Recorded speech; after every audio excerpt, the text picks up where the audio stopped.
I don't think anybody has the right to say, well, you're Indian, you're not Indian. Someone said, well, what exactly does it mean to be Mohawk? It's actually a hard question. It's a really hard question. And I really had to think about it. No one had ever asked me that question. I'm Mohawk, I'm proud of where I am, I'm from Ganawage, and I didn't know. I'm unsure sometimes because I don't have my language. I can't grasp on anything that makes me say that I'm a native, I'm a Mohawk. I have no idea what it means to be native.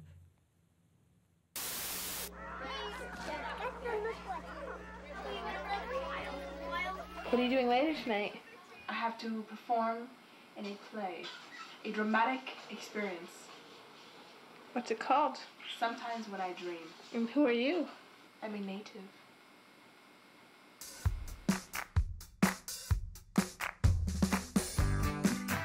That's me and my younger sister. Her name is Tiffany Wasendiosta. I consider her to be my best friend.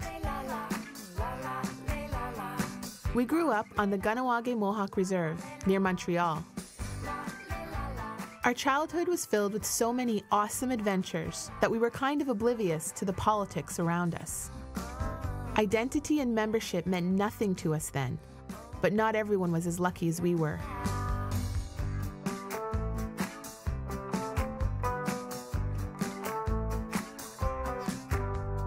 Those carefree times didn't last forever, and eventually, as we got older, we were introduced to the secret ugliness of belonging.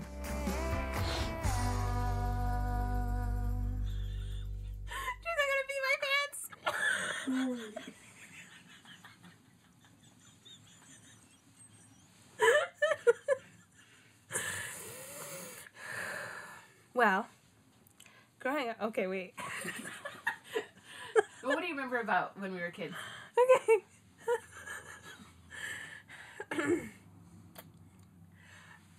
I remember growing up as kids. So, growing up. Yeah. Positive, negative memories? Pretty positive. I would say pretty positive. I always marveled that you could just go down the street. Well, I marvel now, thinking back to it. But at the time, you know, you have an auntie on this corner, had another auntie living, like, if you walk down that corner, one block this way, there's another auntie, and everybody's got kids, so we had the cousins everywhere. There was that real, like, tight-knit community. And even all the neighbors, you know, being sent by mom to go across the street, get sugar, or I baked something, oh, let's go bring it over. Like, our street was called Sesame Street. And there was a reason, because there was tons of kids. There's tons of kids on that street. I am Super Enviro, protector of the environment, and you evildoers will be distinguished. I remember realizing, like, knowing that we're native, knowing that we were Indian, and knowing that what I heard in the trees and, like, the connection that I felt to the earth and stuff like that. When I would take my nature walks and just feel, like, so at home and so at peace and, like, questions answered because I had this deep connection to the land. But I was feeling, like, really comfortable and really, like, proud in a sense of, like, that inner knowledge that I was native and Mohawk. So what do you think of the dumplings? They're really good. It's a great treat when I come home. I remember a certain instance of being not ashamed of who I was, but being, like, kind of fearful. I was 10 years old, and there was that sense of hate out there, especially, like, me knowing that it was out there. I called the radio station to request a song from Mom, and they asked, who's it for, and where are you from? And I said, it's from my mom. I said my name, but then I froze. I was like, if I tell him I'm from Ganawage, he's not going to play my song, and he might say something bad. You know, he might call us down or whatever. So I lied. You know, but that was, like, a moment where I was, like, worried about who I was because of things that were out there. You know that feeling when everything seems like it's moving along just how you want it, just how you want it, and then a little shift or a landslide change, and you cry and scream and fight, and as the whole thing goes up in flames, yeah, the whole thing goes up in smoke.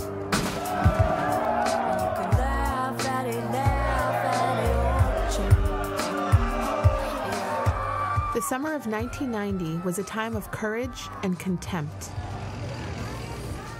It all began with a peaceful protest to protect a Mohawk burial ground from being destroyed for a golf course. But it quickly erupted into a summer-long standoff between us and the Canadian military. Sadly, many of our neighbors did not understand, and they made sure we knew it. Okay, well, I was 14 at the time during the Oka crisis, and I saw a lot of awful, awful stuff.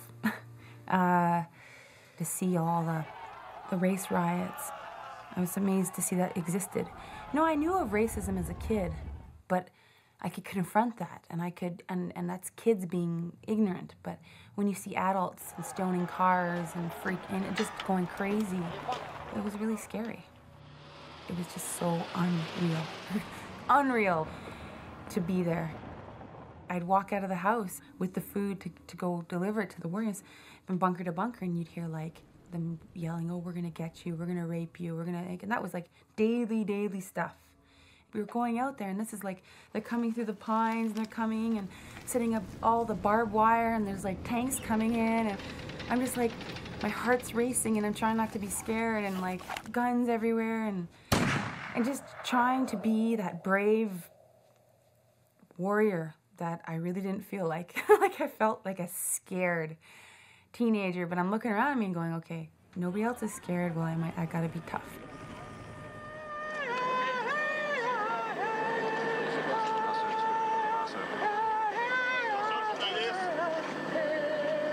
And at the end, getting stabbed when we were leaving the treatment center.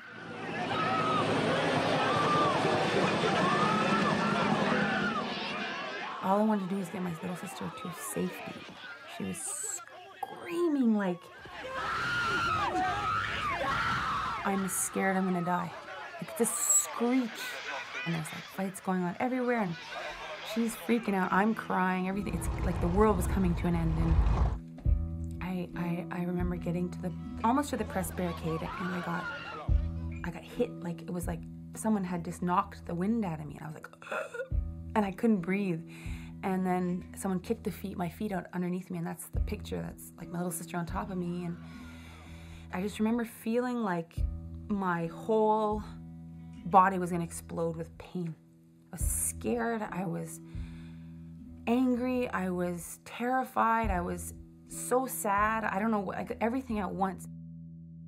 Then we got herded onto the buses, and then that's when I looked down and I was like covered in blood. That's when life really, like, changed. My life changed. I stopped being a kid. It was the end of my youthful ignorance. Rose-colored glasses were off, you know, and I suffered from a lot of recurring nightmares, panic attacks, anxiety attacks for years. That's why I threw myself into sports. I threw myself into water polo. Like, I became obsessed with it. I was in the water, and it was like, oh, I was just playing water polo, just playing, just free, and it was my release. It was really, I think, you know, what saved my life. My name is Monique Karakwinunta Onakaragete Sunshine Hornmiller, and my mom brought us up with a lot of the culture, history, you know, of who we were, and I only sought out Native guys. I mean, man, I was raised, you know, you only date Native guys. Don't even think about I didn't even think about non-Native guys. It wasn't even an option, because it's your job to perpetuate the nation as a Mohawk woman, but also to, I think in a lot of ways, I mean, I can't blame it all on my upbringing, but it's also my experiences at Oka, you know, kind of made me like a little wary of non-Native guys. I was kind of scared. It's a choice, and it's also an upbringing.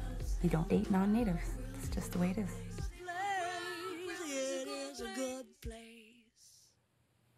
It's the unwritten rule of Kahnawake that everybody knows to this day. And you don't date a white person.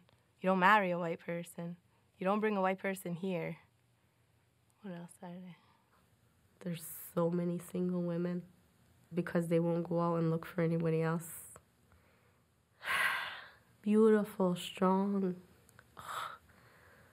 good women who would make awesome, awesome wives and mothers. And there's under 20,000 Kanien'kehá:ka people left in the world. When we're gone, there'll be nobody here to replace us. Oh, you don't have a baby with a white person either, or a black person, or any other person who's not native.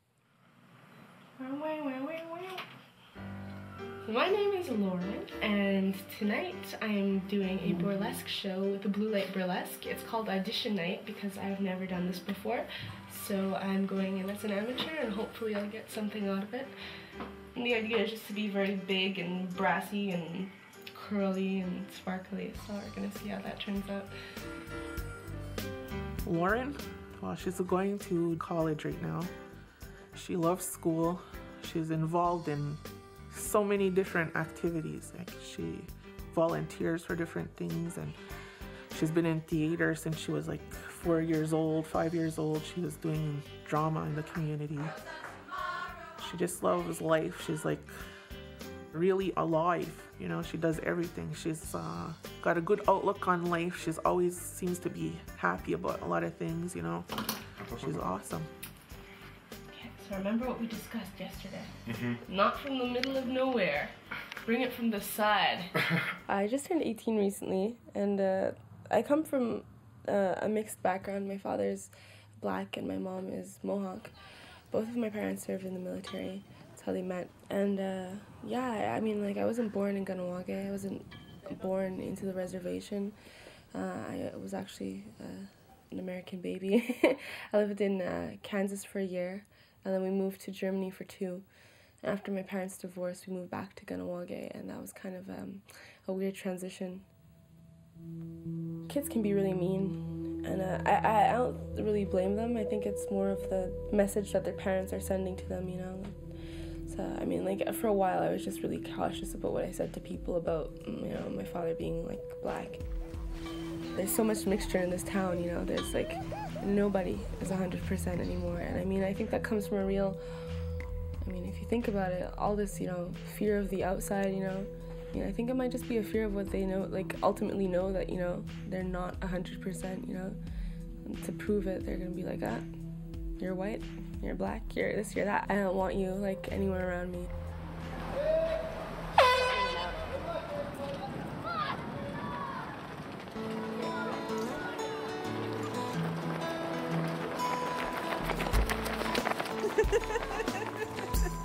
This is Mohawk Miles, sponsored by the Youth Center every year. It's an annual thing. It's just an activity for people from Kahnawake to participate in if they choose. It's a race. You have the option of either walking, running, or rollerblading. I'm doing the 5-kilometer walk. I don't run or rollerblade for anybody anywhere. Well, thank you for staying in the back row and not making me appear the last one, which I always am. Bottom feeder. My name is Sandra Sherman. I have my mom and dad here. They're nearby. My sister and her husband and kids are nearby, and I have extended family and friends all over town. As a child and even as a young teenager, I experienced some animosity from the local kids who knew my father was a non-native. They knew he was from the neighboring community, and I was called Frenchman, even though I'm not French. My father's a non-native, but he's not French. He's just a regular old white Canadian guy. But I was called Frenchman, and I don't belong here, and go back to Chateauguay, and I had eggs thrown at my house, and I had a lot of problems at school, in elementary school, with kids my age, you know. There's a park just down the road from us. They were very tiny at the time, so they went, and you couldn't see there was kids sitting inside of a tree. They were hiding up in a tree. My kids kind of stopped as they were getting into the park, and they were looking up in the tree. I couldn't hear what was being said to them, but Jasmine came back. She was running, and she was crying, and she was like, they're calling us names, and they won't let us play in that park. So I took Jasmine by the hand. I said, let's go back. You're going to play in that park if you want to. Nobody can stop you from playing in the park. And as we got closer, you could hear them picking at Lauren, and they were calling her a nigger. You know, get out of here, you nigger, you don't belong here, and this park is for Indians only. And I really got mad. They're little kids. They're only kids. They're maybe, the oldest one was maybe 9 years old. I was so mad. I was like, what do you say to kids like this? Like, what do you do? Like, ignorant. They're really ignorant things that, they're saying. Around grade 4, like I got really, like, I just got fed up and I got into a fist fight. I got into a couple of fights, and I hit my bad peak in grade 4, and I got kicked out of my 4th grade class, and then I just really, like, this is stupid, It didn't make me feel good at all.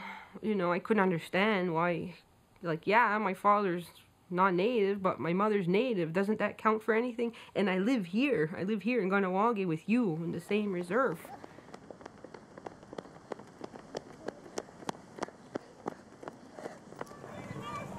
Well, got one other person behind me. I think she's trying to race me to beat me. Looks like I'm bottom feeder again. That's okay. Hey! I got the same thing from the Chattagee kids in the neighboring community. When I went to school there, the non-native kids teased me because I was from Kahnawake. What they call me? The usual native slurs, savage and woggy and tomahawk thrower and making the usual Indian gestures that were just plain silly. And I couldn't understand it either because, yeah, my mother's Mohawk, but my father's from here, Chattagee. I'm here going to school with you, and you're my friend, and Christ's sake, I look like you. Yes, I look like my non-native father. I don't have the stereotypical dark skin or the dark hair, but that can't really apply anymore here in Kahnawake because of all the intermarriage, which has been going on for centuries now. But yes, I'm fair-skinned. Yes, I'm fair-featured. So I got picked on a little bit more because of that. I think that coming from like an ethnic background ourselves, we're oppressed. As Native Americans, we've been oppressed. We deal with racism like on a day-to-day basis. I mean, you think that we'd be the better of it, because of it, and just, it's the complete opposite. I find people are just really, really, like, everyone's out to get them. So, I mean, they make everyone the enemy, I thought that white people were there to harm us only. And that's it. Nothing else. There were no good white people out there.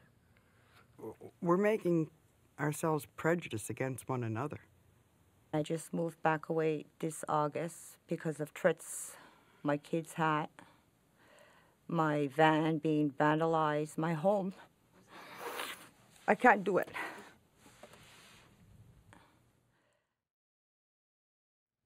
Yeah, that's the way it was for most of my young adult life until I left. I was like 17 years old when I actually left. I wanted to get someplace where you could start totally fresh, start totally new, where nobody has like any stories about you, nobody knows or expects anything, any judgments. I was more really interested in living, having adventures and like seeing the world.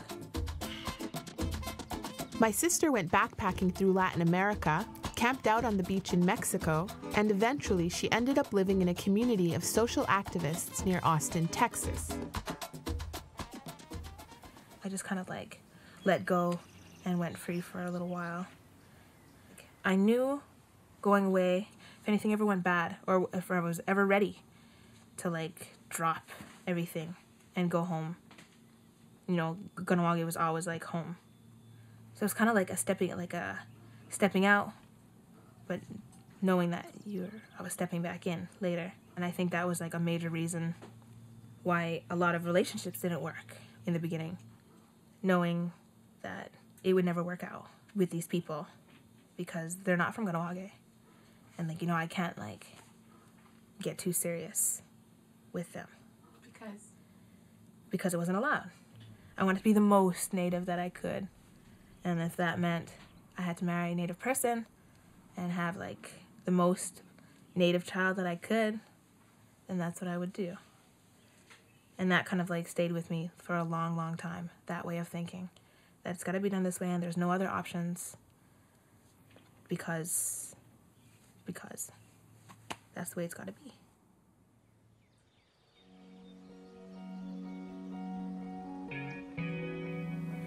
These people, like, we all share the same ideas of living off the grid, living alternatively, living in the rhizome.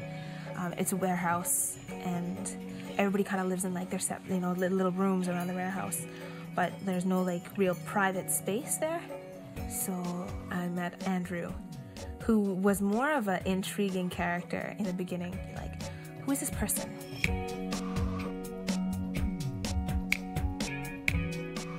Right from the beginning, we were like totally honest and totally open and talking about everything.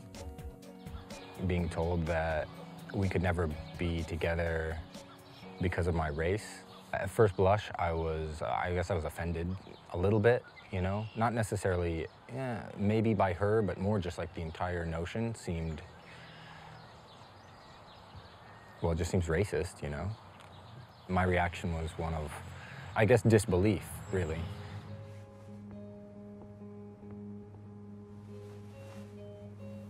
The sun was setting, and we were in the courtyard at Rhizome, and we had that conversation of like, you know what, I'm liking you a lot.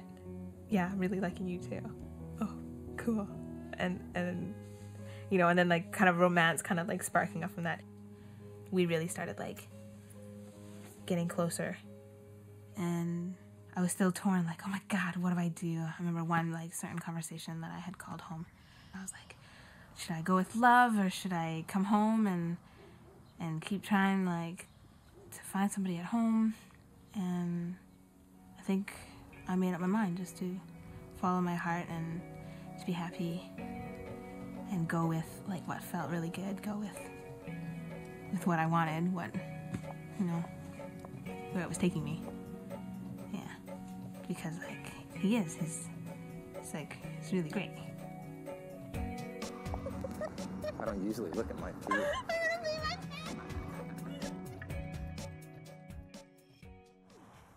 There's no one at the park. We have the whole place to ourselves. What's more fun, the swinging or the spinning? The spinning. Oh yeah? Shouldn't have told me.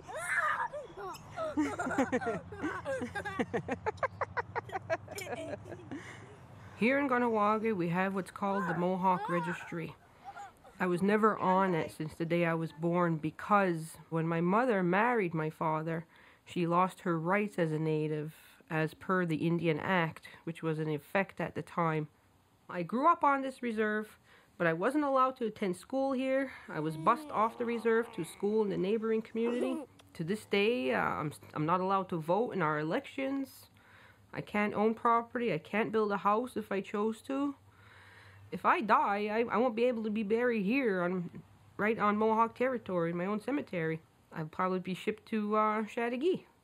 Let me explain to you how this all came about. In 1876, soon after the birth of Canada, a law was passed called the Indian Act that set out to completely control the lives of Native people living within its borders. Fundamentally, its goal is to effectively assimilate all of Canada's Native people, to make us disappear. The Indian Act is one of the most oppressive pieces of legislation that exists in any country in the world, as far as I'm concerned. South Africa used it as a model to set up their apartheid system. How bad can it get? And yet the leaders in Canada pontificate of what a wonderful country they are. But it's a racist, assimilationist piece of legislation, all wrapped up in this nice big bow that says we're going to do things for you. One of the most oppressive parts of the Indian Act is the fact that it dictates who is granted Indian status and who is not. This is done based on a blood quantum concept. A certain percentage of your ancestors have to be Native for you to be considered officially Native. There's a document somewhere that says I'm 37.5% of Mohawk blood. They actually measure it. But what percentage am I? 100%. 71. Half white. Full-blooded. 53. 1 ounce of native blood. If you're 49.5%, you're not. Oh, you're only a half-breed. Quarter blood, half-breed. They're half-breeds. Half-breed, 50%. I'm less than 50%. How can you calculate that? It's stupid. It's the stupidest thing I've ever heard of ever. So if you made the cut, you were granted membership in a particular community and your name was placed on a ban list in that community. In the 1980s, Canada decided to allow bands to control their own membership, and a third of them have chosen to do so. My community is one of them, and after years of debate, the Kahnawake membership law came into effect in 2004. The membership law was supposed to right all the wrongs that the Indian Act imposed on the town. One big issue was gender inequality. There are many women like Sandra's mother who married a non-native man. Their children were considered to be non-native and never had membership in Kahnawake. Not only that, but women like Sandra's mother lost their status and ended up having to leave the reserve. I love being a Mohawk person. I love Kahnawake. When I go home to Chattagee and I cross that bridge, I always feel bad. I feel bad in my heart that I can't be here. This is my home too. I never considered Chattagee my home. I have a house there, but I never considered my home. Here I'd walk down the street, I knew everybody, all my relatives live here. I'm alone over there. It's all right. But for men who married out, it was a different story. I know many people who have a native father and a non-native mother, but are on the registry and have full rights. If you want to count blood quantum into it, they're just as Mohawk as I am, if not less. Canada made an attempt to rectify this problem in 1985 when they passed Bill C-31, which did grant Sandra her Indian status according to Canada. But that still didn't get her on the ban list in Kahnawake because the community was no longer recognizing status granted through the Indian Act.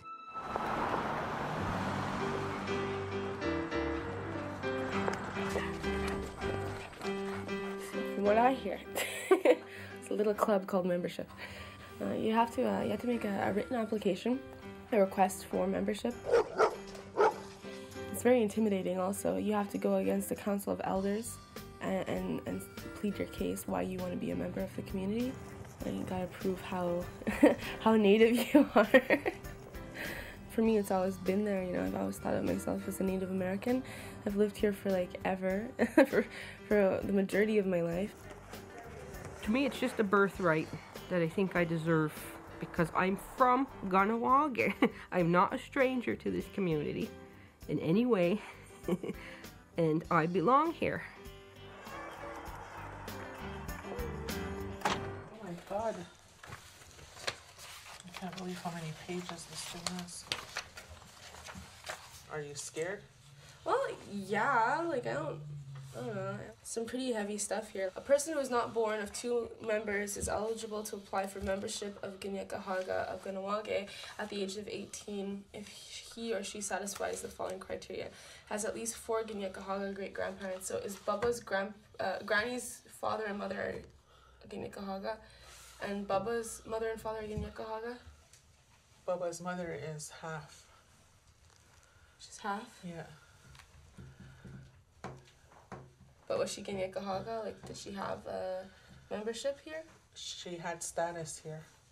Is it the same as membership? I don't know. We'll have to check into that. Speaks or is committed to learning Ginyakahaga. Something I wanted to do. I talked about doing that after CJIP. Respects mother earth. Like, how do you prove that? Like, what are they gonna say? Last week I saw you throw some trash on the ground. Rejection. So the new membership law gives hope, because blood quantum is not mentioned anywhere in its many pages. It also considers the quality of one's character as a Mohawk person. This is not even following customs and traditions either. This whole process is going against the traditions.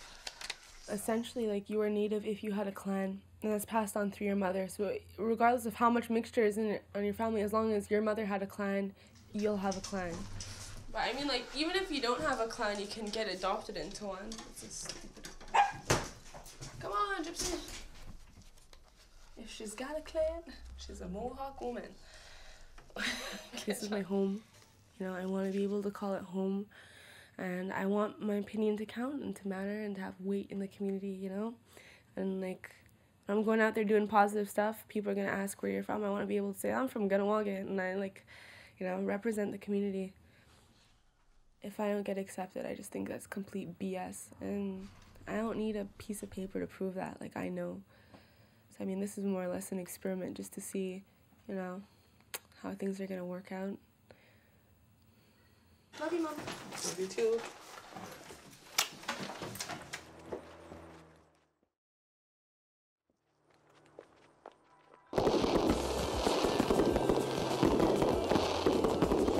The Olympics was like a movie set. You had DJs there, and they have light shows and laser shows. And I remember the night before my first game, I remember calling my mom and my sister and going, how am I gonna see you in the crowd? How am I gonna see you? And my little sister grabs the phone, she's like, don't worry about it. We got it covered. And I'm like, okay. And so the next day I'm marching out, looking up into the crowd, scanning the crowd, and like my eyes rest on like, my little sister had dyed her hair fire engine red. And she looked like a friggin' pom-pom or firework or something. Her face is all painted like a Canadian flag, and then there's my mom kind of like just crying. She was just so, and I hadn't even touched the water, you know? Number 12, 181 Miller. And I remember thinking to myself, you know, you see your mom cry, you're like, what happened? Like, who was mean to her? Like, you know, really worried. And so they got in, played Russia, scored 2 goals, got out, went to the press place, ran upstairs to see my mom, and I'm like, what happened? Why were you crying? And she goes, oh, no. It just dawned on me, like, you were at the Olympics and you were achieving your dream, and I just remember the promise I made you as a kid when you first said you wanted to go to the Olympics. I promised you I would do everything I could to help you. And over the years, I didn't think that I was going to be able to do it. And through everything, and she says, when you walked out, she said, I was so proud of myself as a mother. And that's why she was crying. And I was like, oh my God, you know, like, and it was, I was really happy.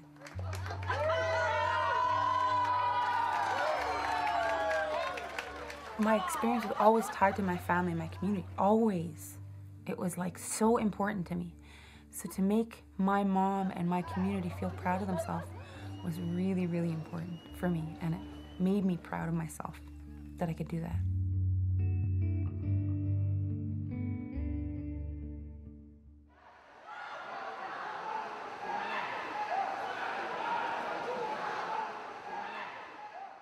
I dug so deep into my spirit, and it still didn't give me that medal. But that's the Olympics.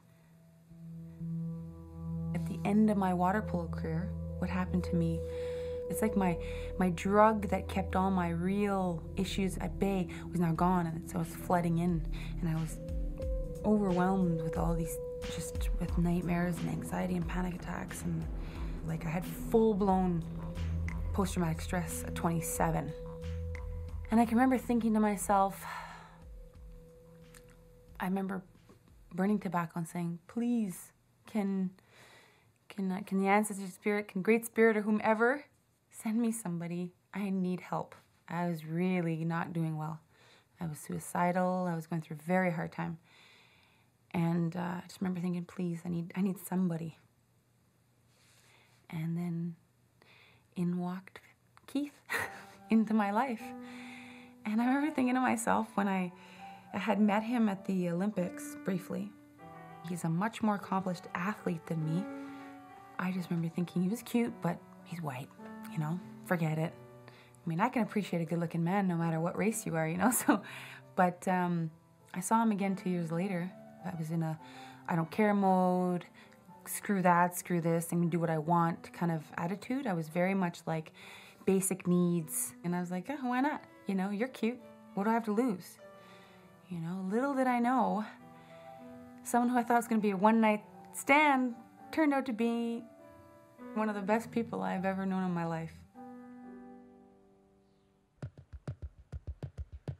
He brought with him a spirit, an energy that was so stable and strong and powerful in a way that in a lot of ways it healed me. Like, he knew he was dealing with a very skittish kind of like wounded animal, but he just knew what to do. And who knew that that person that I wished for and prayed for was going to be white? And it was so easy. It was just so easy to fall in love. Is it alright for me to feel this way? Put my head in your lap, the world will go away. Well, we can go there, we can go anywhere, we can go there, yes. But is it alright?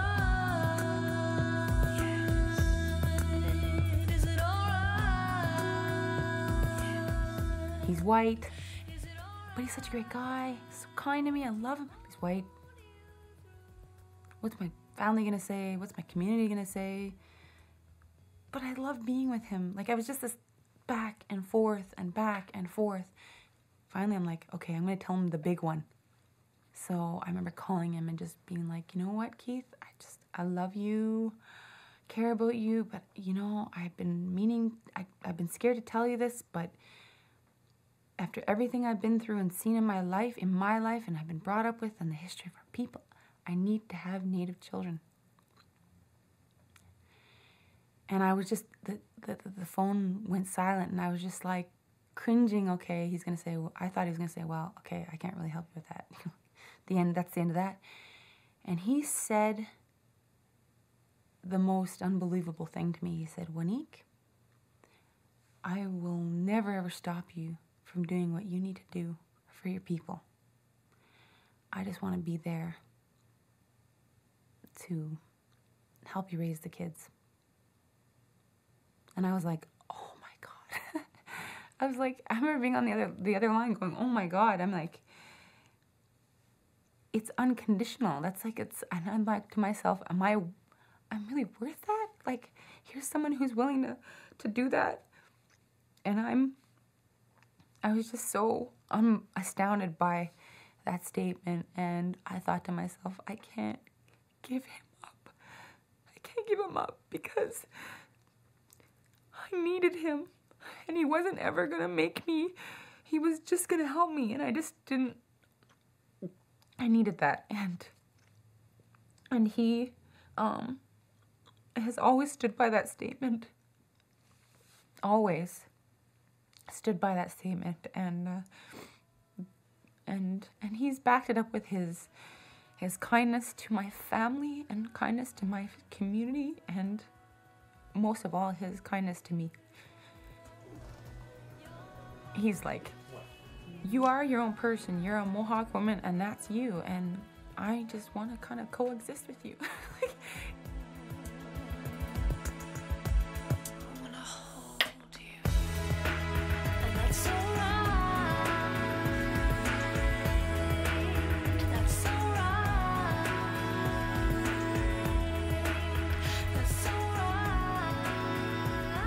Right away, the reaction on both of us was like a big smile, just like this, like, awe.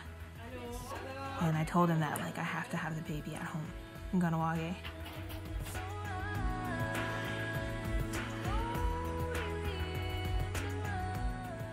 I needed the women's support, and being on Native land, like back grounded, back on my own soil, where I feel like my power, like my major power is. I'm always like, come on, aren't you gonna touch my belly? Aren't you gonna pay attention to the belly? Aren't you thinking about the belly? About the baby? Because obviously I have it every day. I have it every second. Belly worship, mister. Yeah, well, there's those moments though when it kicks. There's those moments when I feel the movement, and then all of a sudden it's like, oh my God, and I can see it. I can see a little person. It's like peeling away layers and getting to the core of me and who I am. Even before being Mohawk, I'm a human, and it's almost peeled it right back to that layer. And I'm looking at him, human to human, we're the same species. You know, like it's been that kind of journey, and it's been so hard because it goes against just about everything I've been brought up with. And you just kind of say, well, follow your heart, follow your heart. Won't lead you wrong, follow it. Beautiful. Are you smiling too? I was trying. I was trying. Okay. Like sit like Andrew if you Oh. can. Okay. Yeah. Holler for us. Yeah. Okay, another one. That's very good, Penny. Okay. The head is coming down really perfect. Okay.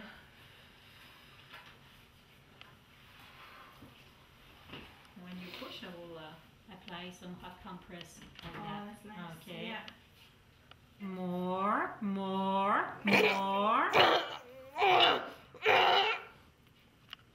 Okay, another one. Big, big breath. That's good. As long as you can.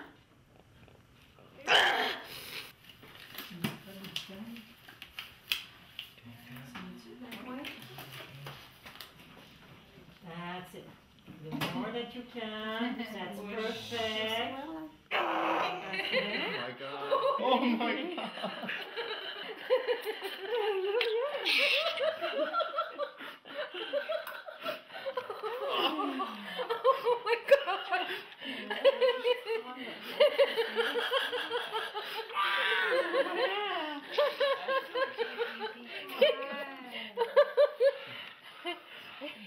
Is she gonna cry? Is she gonna cry?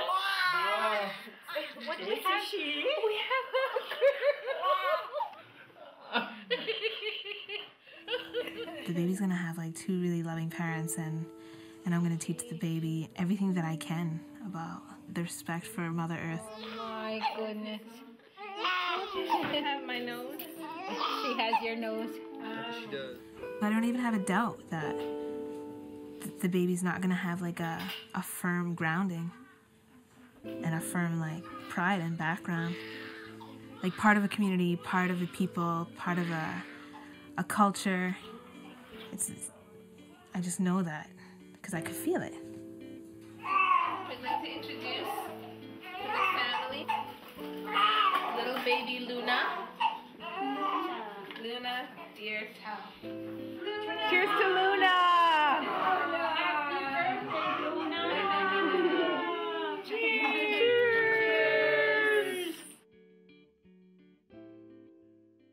How are you going to tell somebody who to love and who to be with or who to have a baby with, you know? You're going to deny a little baby their rights? But at the same time, I'm really torn because now that little baby who's half white, what if they marry another white person? And then what? Then it just keeps going and then there's no more of us left? So I understand. I just don't know where I stand with it. We have to strengthen the bloodline. You know, our bloodline has become very, very thin over the years. Somewhere along the way, there's a non-native person in your family like that, and that it weakens the system. It's not what your blood is; it's who your family is. The other most important piece is who you are, and how you walk, and how you act, and what you contribute. So how do you raise a child saying, well, we don't know what you are? But when you're 18, those people sitting at that table will tell you. I was one of the very first people to apply, I believe. It was in August 2004 that they started accepting applications. And I was notified by mail that I had a meeting. The Council of Elders will hear your application December 4th, 2006 at 8 p.m. on the second floor of the Kahnawake Community Services Building. In peace and friendship, the Council of Elders. So that's more or less what's going on today. I'm going to see them. We'll see how everything goes. She doesn't seem so nervous. I think I am more nervous than she does. I don't know. I'm kind of afraid for her. I just don't know what kind of questions they're gonna ask her. If things are gonna be said to her in there. I can only hope for the best. I don't know what it's gonna be like. You know, I think she's somebody you would want in your community. We're ready. Yeah. The process can be very personal, and they will be going through my background and will be digging up all this stuff. I mean, like, I don't have a criminal record or anything, but like they can bring up really anything. Like, and a lot of it again is hearsay. A lot of it's opinion based. It's very intimidating. Yeah, seriously. So I mean, it's interesting that I'm playing along with this game, because I don't really believe in it.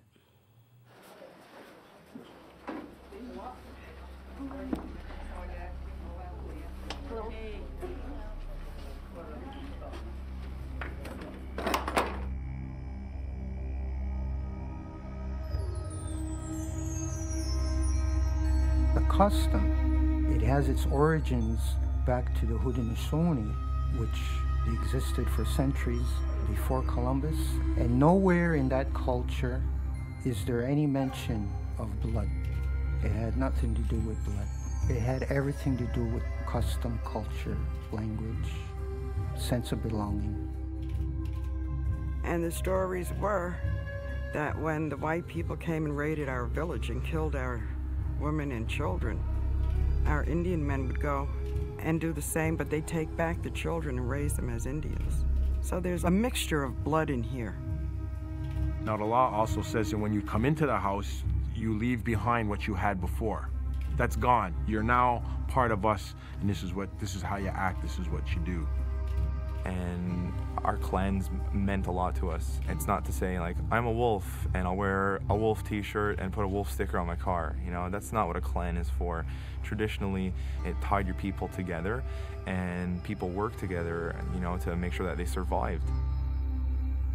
We were so accepting of people before. People could be adopted into a clan. We adopted people, whether they were native or non-native.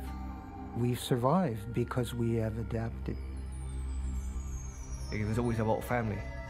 There was life, you know, living.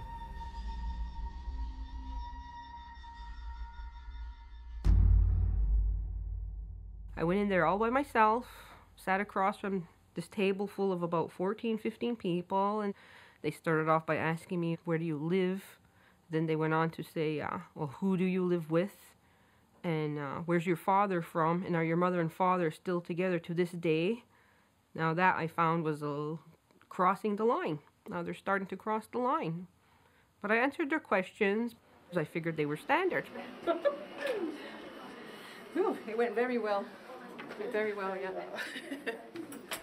We're coming back.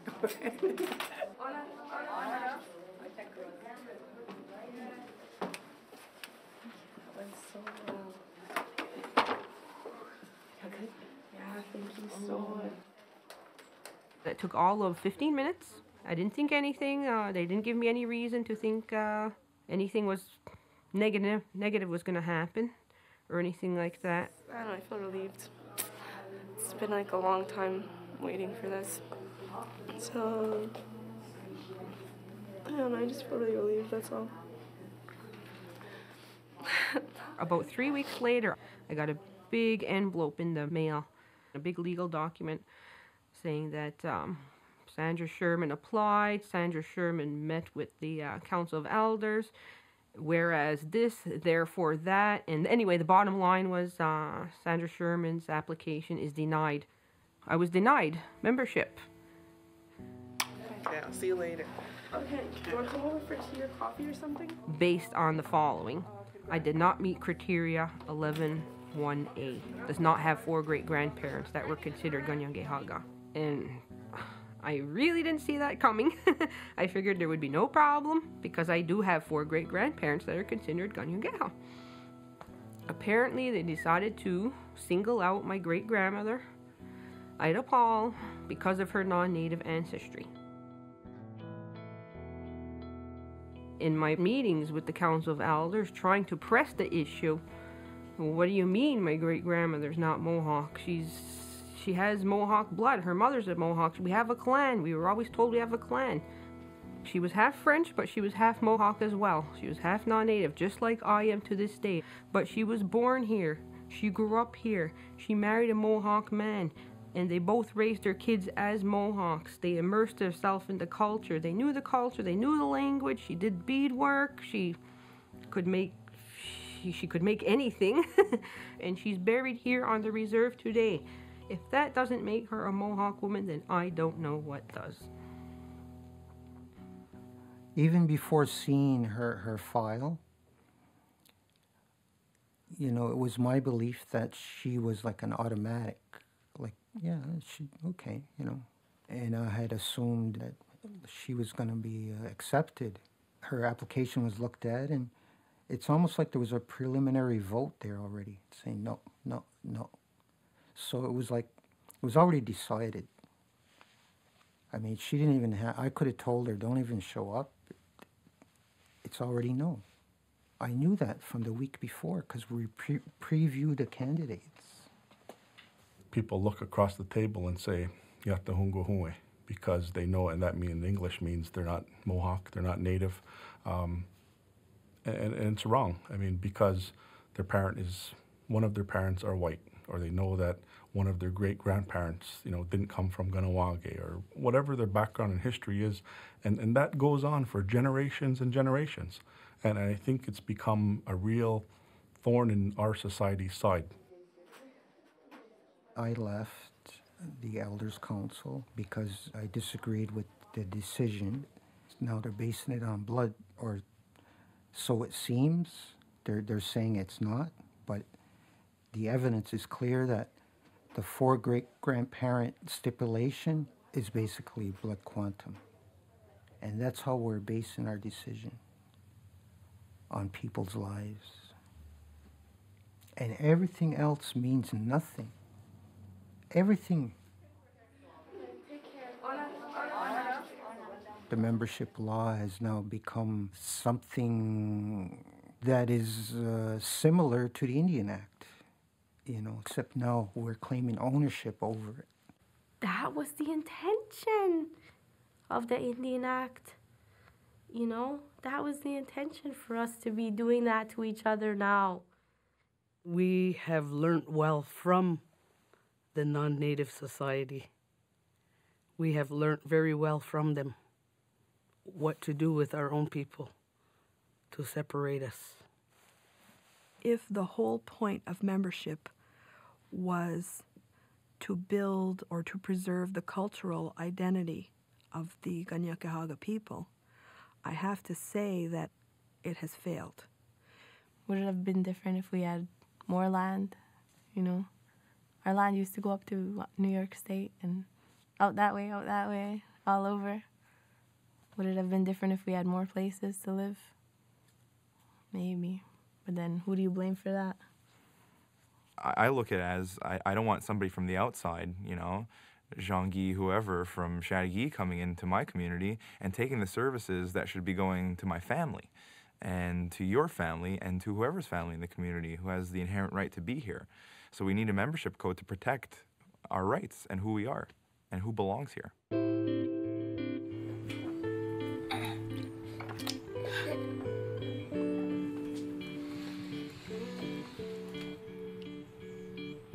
This is what I was meant to do, kind of. You know, everything's falling so naturally into place, and it's like my whole life.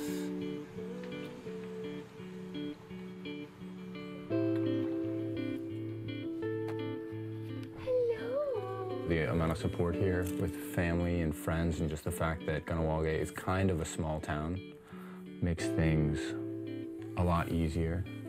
And, you know, I'm a bit of a shy person, so getting to know some people takes some time. And,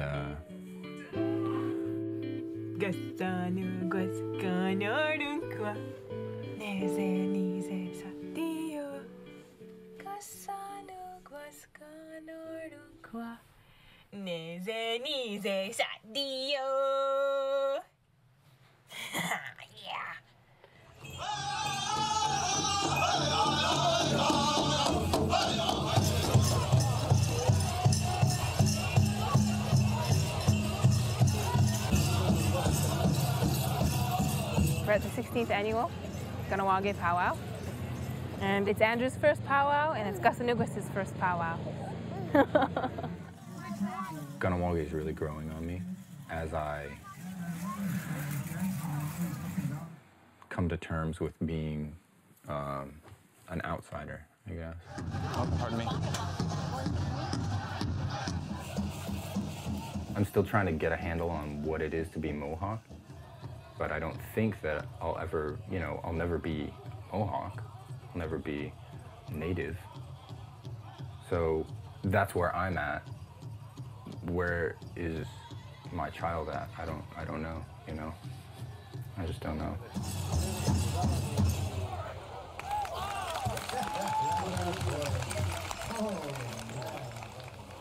What we do know is that my adorable niece, Gasanugwas, is not considered to be a Mohawk of Ganawage. The current membership law still discriminates against children with one non-native parent. She will have to wait until she's 18, like Lauren, to be judged by a dozen strangers who will decide whether she is to be accepted as a member of her own community.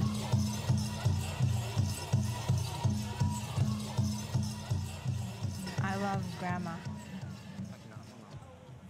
I understand, the fears of a dying race and that the emphasis on keeping blood in and being as strong as you can, but I don't think that it's right that somebody shouldn't be accepted when they're fully dedicated.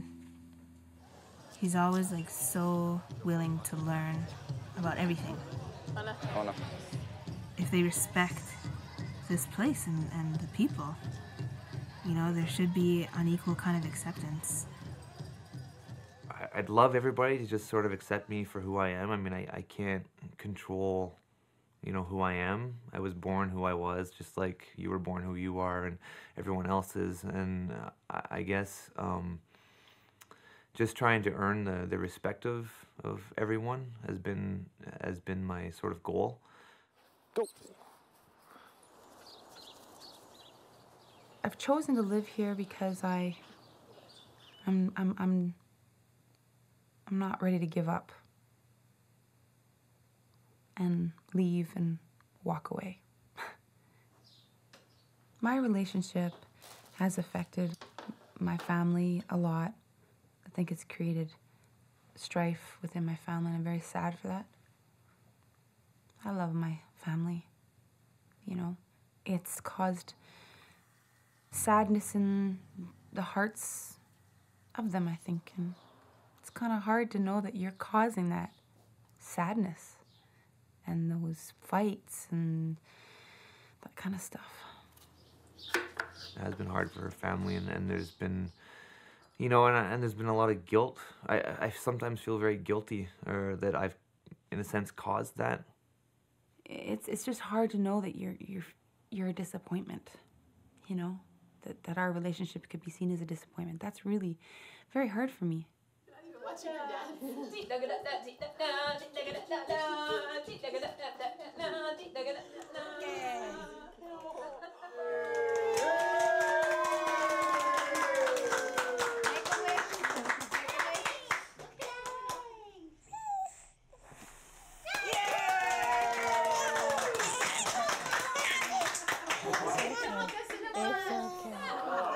I mean, Tiffany, I don't think she'll be taken off the list. Unless she gets married. And unless she marries Andrew, and if she does, well, unfortunately the membership law right now, it's very clear that she'll lose her status. I was always told as a kid, you marry out, get out, and to some degree, and people think I'm backwards, I still think that too, Well, how do you enforce that part of that? That's another problem. Do you send the police there to take them away, and take them out of their house? That's inhumane, And people were going around and, standing in front of somebody's house and saying, get out, and you don't belong here, and this and that. And there was somebody in my neighborhood who was in that situation, who could have been visited. And I always thought to myself that if that gang of people showed up at their house, I'd go out there with my hose and squirt them down and chase them away. Say, get out of here. Stop that. Shame on you. I guess maybe that's why I prefer going out with guys from town because I just don't want to think about that. I don't want to think about what could happen. I don't want to put myself through that. It's dumb. It's dumb. It's just to lose your rights because you chose to be in love with somebody and a paper that says that you're going to love each other for life. What Papa has. But getting married isn't the only issue. According to the current membership law, my sister and Andrew are not even allowed to be living in a common law relationship, whether it's in Kahnawake or anywhere else in the world. And that's enough to get my sister kicked off the ban list. But these rules are not being enforced yet, so nobody knows what's going to happen. It's just a nagging fear. What if, you know, what could happen? What will people do, you know, or whatever? What can happen? Yeah. And it sucks to have to feel that way. It just seems like it's absolutely important to, if you're a Mohawk, then you should be on the Mohawk list and you should be recognized as a Mohawk.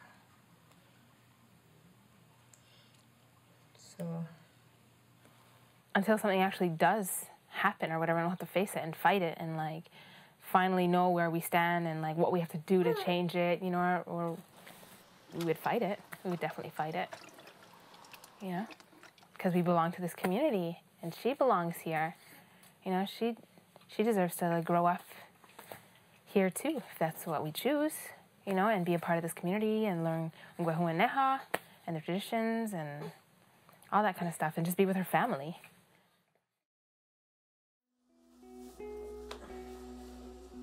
Mom, can you bring one of Daddy's shovels? Like a good earth-digging, ground-breaking shovel? goodness, you're a happy girl today. We're going to buy you a tree. Yeah, we're going to buy you a nice tree.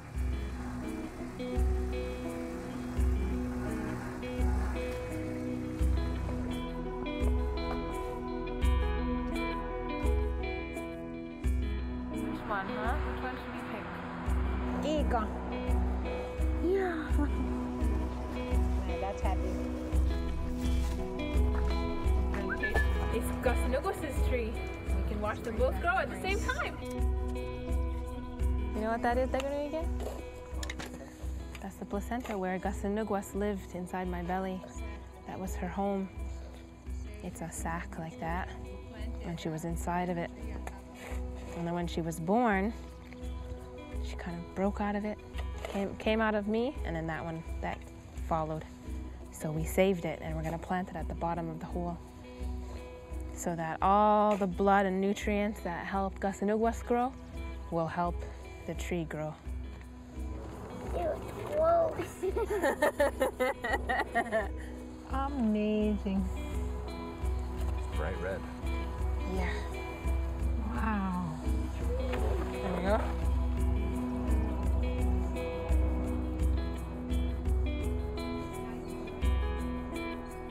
You have to follow your heart. To me, that's more important.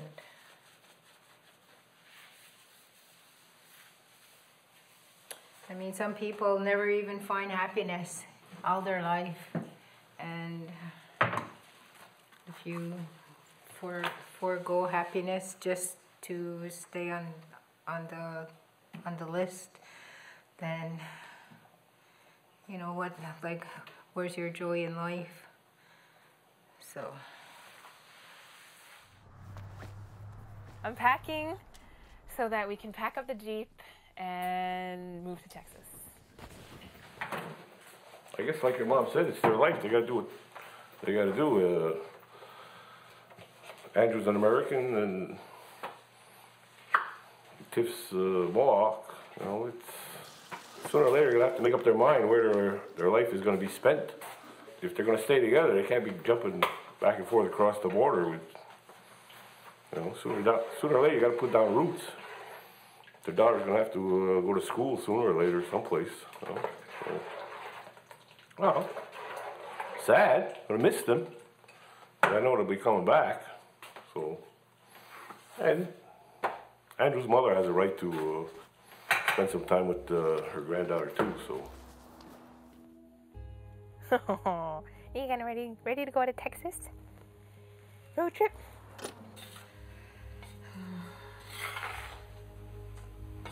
I was looking forward to seeing her crawling for the first time. I don't know if she'll be back by then.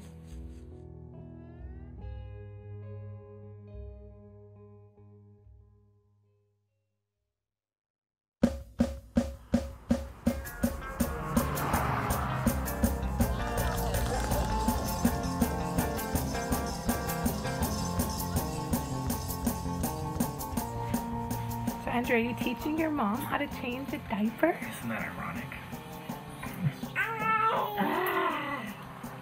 Over. And then That's a lot of diaper.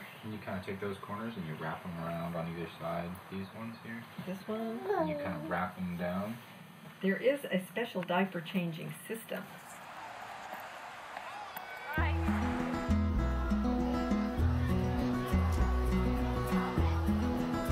There are 20,000 marching today. No breast cancer for Gasanunqua's generation.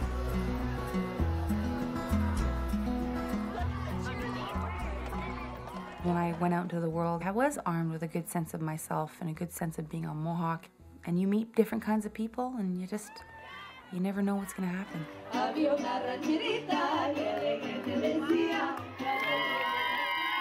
I think we should travel, and I think we should experience the world. That's what life's about. It's about living, and it's about experience, and it's about growing. These young people who desire to be doctors and lawyers and Olympic athletes, who knows, one of them might develop the cure for cancer, or, that's what exists, the talent that exists. But that talent needs to be cultivated and encouraged, and that is by kind of going into the bigger world sometimes. The figure on top is Lady Liberty, holding the Lone Star of Texas.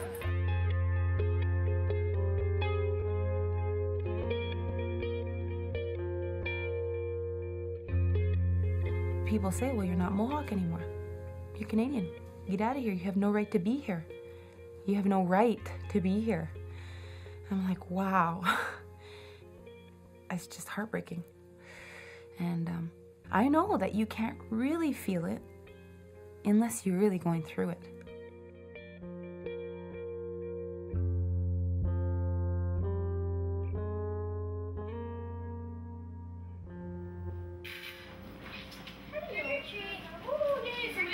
The Council of Elders met to hear the application. Lauren Giles, the applicant, appeared in person at the hearing. She brought with her family and friends to support her. And then the rest is more or less just a summing up of what went down. And here is the page I was waiting to see for a really long time. Basically what happens is there's a council of 14 elders actually, and they will sign next to their name if they see that you should be accepted. And if they don't want you to be accepted, then they won't sign, and they'll put an X next to their name. So it's very personal and intimidating. Also, you get to see who signed for you. And at my hearing, there was actually only 13 members present, and all 13 of them signed. So I am a member of Ganawage now. And why was David Deerhouse absent? No. I'm gonna go outside his door and get him to sign. I want a perfect score. I was really, really happy when I opened it. But I was a little concerned about the kind of clause where we have to revisit every 2 years. It is strongly encouraged that you develop a stronger connection with your traditions, culture, and language. The Council of Elders wishes to revisit your application every 2 years for 6 years.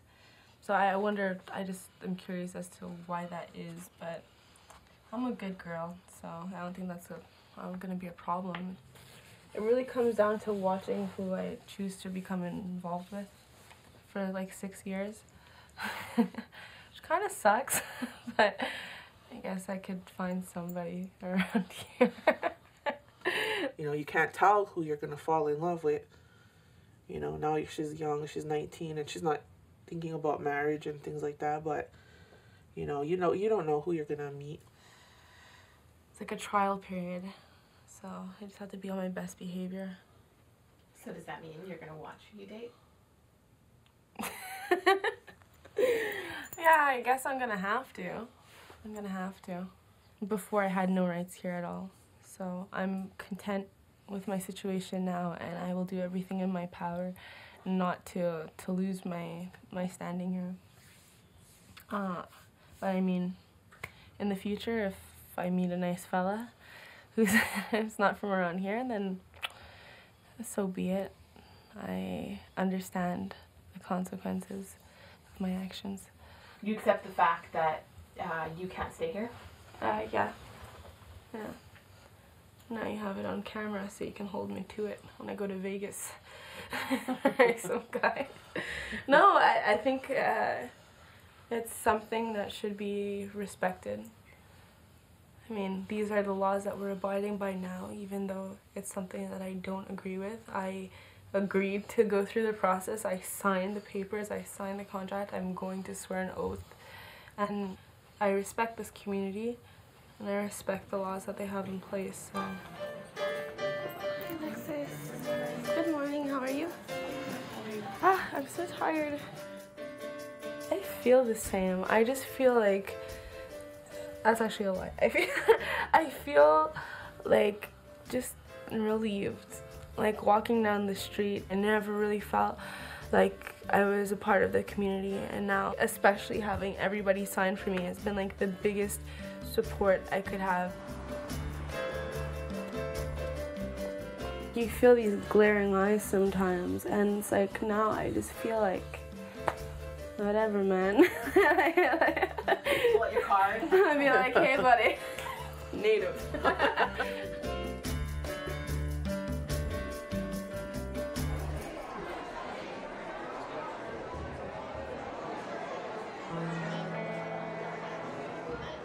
As of today, I'm still not on the Mohawk registry, but I think that'll change someday. Hi, Teresa. Hi. Sorry. I'm looking over your shoulder while you're shopping.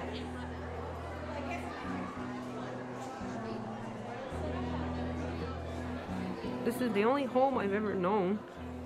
I really have nowhere else to go. I belong here in Kahnawake because I am from Kahnawake. I live here. I'm gonna die here. These would be a good gift idea for Christmas. This is my home. It's the only home I have, and I will be here for a very long time. I'm not going anywhere.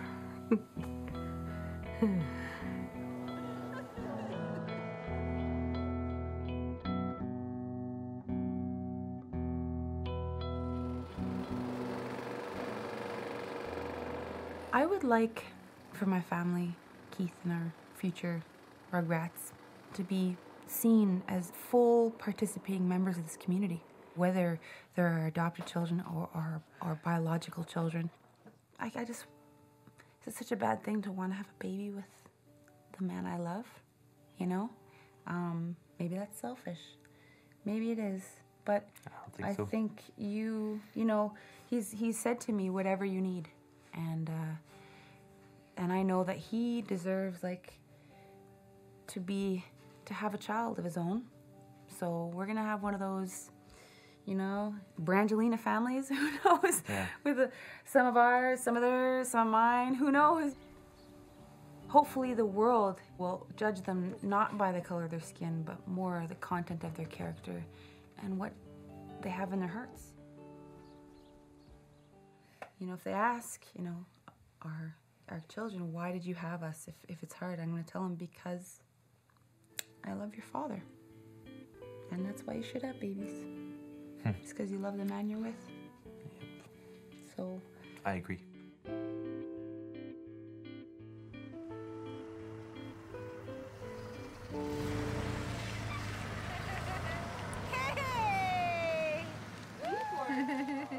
Hello. Hi, Angela. Welcome back. Nice to see you.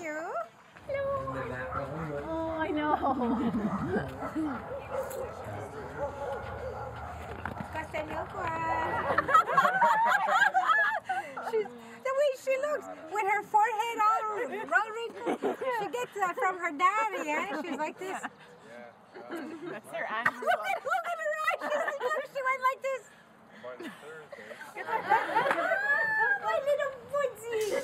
Oh, you're a little darling. I'm so proud of my sister for not letting the politics of our world affect her happiness. But I do worry about the legacy that we are leaving for our children.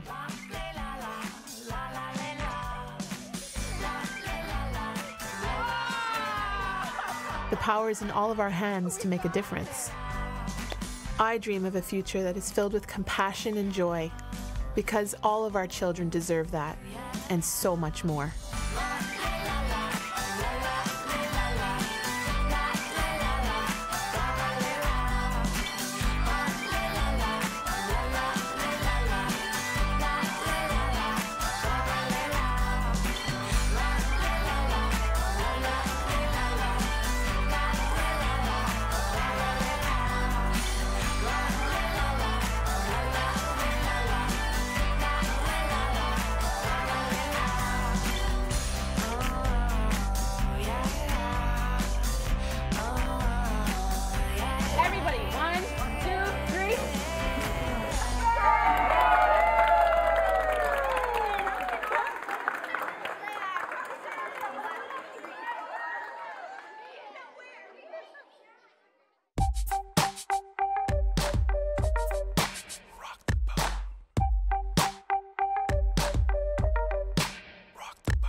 Everybody get up, come on, stretch your stuff. Shake like you're gonna give it everything you got. Just move like you're in a groove or a deep valley. Prove you're someone that the world needs madly.